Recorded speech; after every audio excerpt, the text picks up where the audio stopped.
I know that if I had known this, in high school or middle school, life will be a little bit easier. We believe that everyone deserves a second chance. We believe that anyone can change. We see the resilience in all human beings, no matter who you are or what you've been through in life. Insight to Wellbeing really is our primary program, and it's been what launched the Insight Alliance right from the beginning, and it undergirds everything that we do. And what's been really cool this year is developing a curriculum, on our 10-week program, which is actually the part that's getting researched. This curriculum as an evidence-based practice is getting researched by Pacific University. The Insight Alliance was wanting to look at or conducting some research on the groups or classes that they're offering in correctional facilities around the Portland area. This program has really showed to be amazingly effective of helping people, reduce anger, reduce violence, reduce recidivism, help people stay out of prison. So developing this curriculum has been, essential to the kind of the core of what we do here at the Insight Alliance. I only ever went to the men's facility and sat in on the groups. And the thing that struck me the most was that some of the guys I'm talking to in there, they're like, oh yeah, I've been to the group 4 times now. Oh yeah, this is my 6th time in the group. And coming from someone who has done group interventions, it is hard to keep people to sit through one whole group intervention or like one group class. And to have people who are that invested to come through and sit through a 10-week class for 4 or 5 times. I mean, I think that in and of itself just speaks so highly of like the impact that this is really having. The people who kept coming back, like there seemed to be a certain wisdom in their eyes that some of the newer participants weren't necessarily showing. It's not that they didn't have it, but they weren't showing it. And it was just always interesting to see how, like, when someone would graduate from the class but decide to take it again, like there was just a certain presence that this person would hold in the class. I had a sudden insight about my well-being. It's like, I heard what you were saying, but it took a while for it to actually like click. And I had this sudden realization because for most of my life, like I've dealt with a lot of like anxiety and depression and stuff like that. And it always made me feel like there was like something wrong with me that I had to fix. And so when I realized that there's nothing wrong with me, it was like a huge weight off of my shoulders. It's incredible. I think a lot of us need to hear this because I was angry as dude before, I was all mad. I'm like, I got time, like I got 18 years. So like, and I've been down 7 and I've always been angry and I've always been like, this is what it is and I'm gonna knock it out. Like regardless, like it is what it is and there's no reason for nothing to change. But like these past couple of years is like, there's so much to learn. There's so much to growth. And I was a little ass kid. Like I can't expect to like know the whole world when I was 15. Since this program, I look at this world way different. You know what I'm saying? My eyes are wide open now. You know what I'm saying? I was walking around here blind, you know what I'm saying? And then had tunnel vision, just seeing what I wanted to see, but now I'm seeing the world way, way different, man, seriously. When you hear an adult in custody say that to you as a staff member, it's really inspiring because not only do you see that something has clicked, you often see the motivation that follows. So they've taken this class now and they realize, oh wow, I gained so much.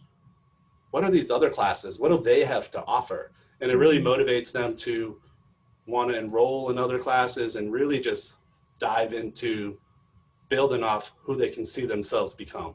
I do think that our curriculum and our educational model changes lives, right? It absolutely changes lives. But I also love that we're thinking about just sort of even more broadly, like how can we support people? Some of the advocacy work that we've started doing and partnering with Senator Wyden's office to review the Families Act and, engaging more at the local city level with commissioners to really understand how we can influence policies around mass incarceration. And, I think we're being really thoughtful about, we're kind of taking that holistic approach to changing people's lives and, making a real difference. So many of the people in prison are there for drug-related crimes. They're there because they have addictions. They're there because they experienced trauma and abuse in their childhoods, and they've lived in circumstances that have directly led them to prison, and they're really, really good people. But they made mistakes because they didn't know better.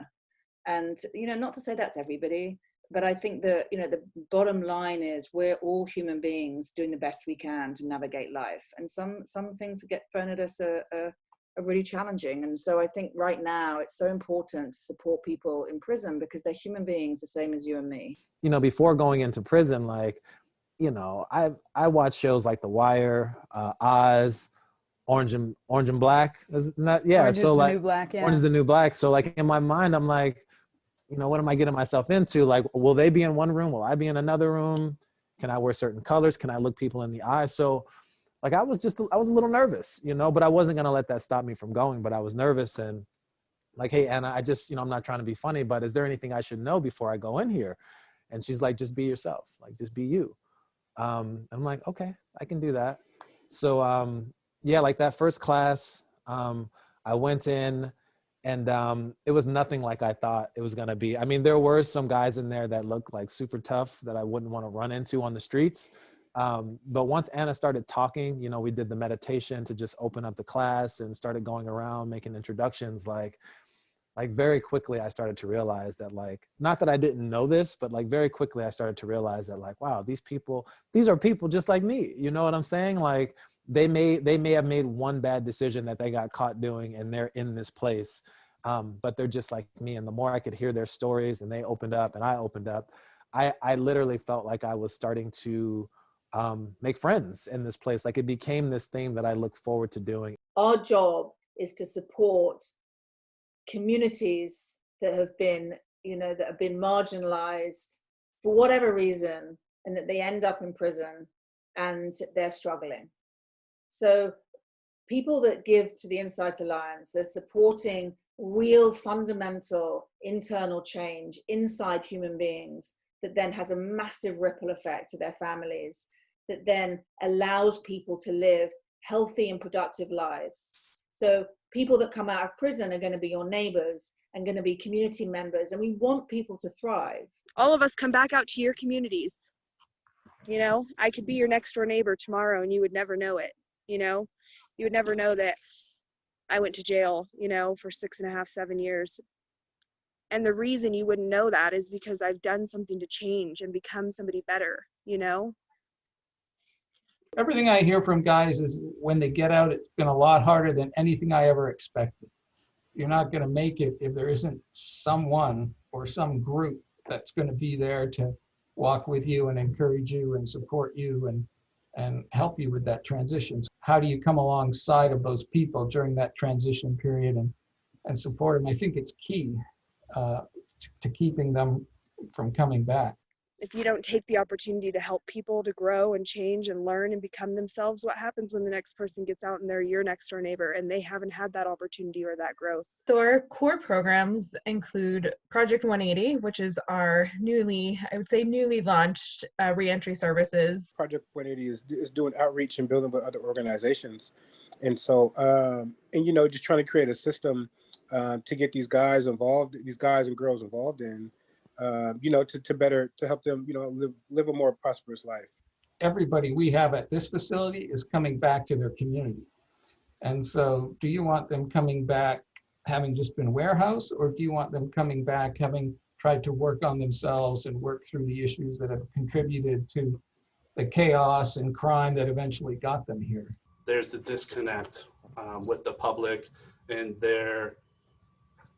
how they view the adults in custody. When they see an inmate and they see a criminal and they see somebody that they can't trust. When majority of the cases with our adults in custody are often people that made mistakes. And those of us who work on the inside can see that easily because we're working with them. They're human. We see the human being in there. We realize that they shouldn't be defined by their worst moments, right? Mm-hmm. That there should be hope for them for a future. But so often, because of our society and how our society views adults in custody or inmates, there's that stigma, and it's like that scarlet letter, that says felon.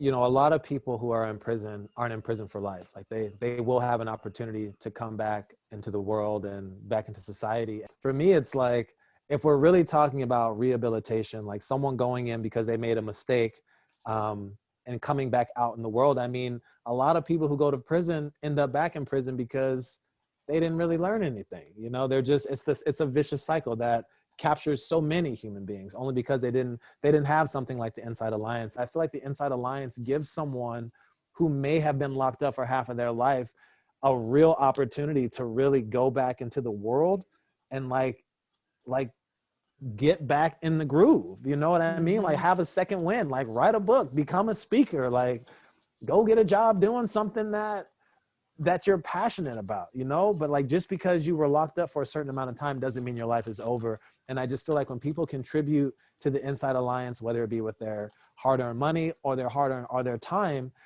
we're all playing a part in rehabilitating our planet because we're giving people a chance to come back out into the world and integrate in a way that's not going to be disruptive and put them back. Because we're paying for people to be in jail. You know what I'm saying? Like I'd rather somebody be out and making a difference and contributing to society. So I feel like this work is one of many ways that we can play a bridge in someone coming back and just having a softer landing. It's already hard enough. So just being able to soften that, I think in itself is just one of many reasons to contribute to this organization. There's a lot that comes with, being incarcerated and then coming back into the community, right? And I feel like, and I understand, and I've been an example of that, creating that that understanding and that peace within yourself and understanding what's going on makes a huge difference. Like that's a huge resource in itself. We help with people finding jobs.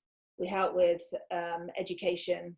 So Portland Community College has a program called Opening Doors run by Rakeem Washington. And we partner with them so people can get into college, whether it's a one-term course or a 2-term apprenticeship or a 4-year degree, whatever that may be. But it's just encouraging and helping people see that it's not so daunting to get to go back to college, or all the things that people need to really set themselves up for doing well. We want to work with other organizations. There's a network of organizations in Portland where we're creating an alliance where we can just help more people and wrap our arms around more people so they can kind of do well and really set them up for living really healthy and productive lives when they get back into their communities. If we don't get community support and we don't get community involvement, that stigma is always going to be there, and it just makes it that much harder for the adult in custody to realize that there's a future for me. I can get a job. I can start working. I can support my family. I don't have to resort to crime. Our community needs to see that and needs to understand that they play such a pivotal role in reducing recidivism for our communities all around. Mm-hmm. If they're going to be pushing people away because they don't trust them or they think that they're a criminal, then the adult in custody, the AIC, when they release, they're gonna feel that there's no hope. So we try to restore hope in here, build that hope, build that promise, and it's so important for there to be a safety net for when they release into the community so that they don't get discouraged and want to resort back to old behaviors. So many people who come out of prison can't go back to the communities they came from because that was the problem. They can't go back to the family members that they were a part of because that was part of the problem. So they need the community to support them when they get out, which is us, which is the extended Inside Alliance community, to get them back on their feet so then they can live healthy and productive lives that then at some point may allow them to go back into those communities and then help change those communities too, whatever that may look like. Stuff I learned here, I want to go back and help, so I know if they come in here and they learn the stuff that they learned, they can get out and actually use it and put it to use, like mentally, and like you just want to be better, just understanding way more. It's like one of our supervisors said, our program has started to change the culture of the prison because people are reacting less to other people's agitation. Just that, people reacting less to other people's agitation allows for things to go in a different direction than they would have done. And that in itself gives people more options and more possibilities to make different choices and for there to be different outcomes.